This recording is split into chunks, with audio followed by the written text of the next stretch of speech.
Welcome back to my another mini blog. গোটা রান্না সবজিগুলো কেটে একটু স্কিন কেয়ার করে আর সরস্বতী পুজো স্পেশাল খিচুড়ি খেয়ে রেডি হয়ে আমি আর প্রতীক বেরিয়ে পড়েছি একটু ঘুরতে যাব বলে। এবারে বেরোতে এতটা লেট হয়ে গেছে, অনেক কিছু প্ল্যান ছিল কিন্তু শেষমেশ ওই আভনি মলই যেতে হলো।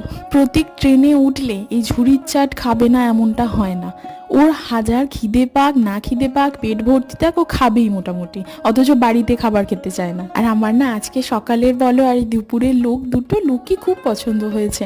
খুব ভেবেচিন্তে করেছিলাম, তোমরা জানিও কিন্তু কমেন্টে কেমন লাগছে আমাকে। আর এই বছর পুজো দুদিন পড়েছে বলে রাস্তাঘাটে খুব একটা ভিড় ছিল এমনটা নয়, ট্রেনটাও কিরকম ফাঁকা ফাঁকা।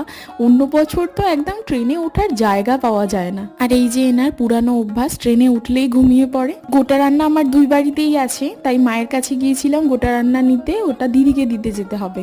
আর ওখানে কাজও ছিল, কারণ বলেছিলাম না আমার ব্রাইডাল ব্লাউজের কাজ আছে, সেগুলোই আনতে গিয়েছিলাম। দেখা হচ্ছে পরের ব্লগে।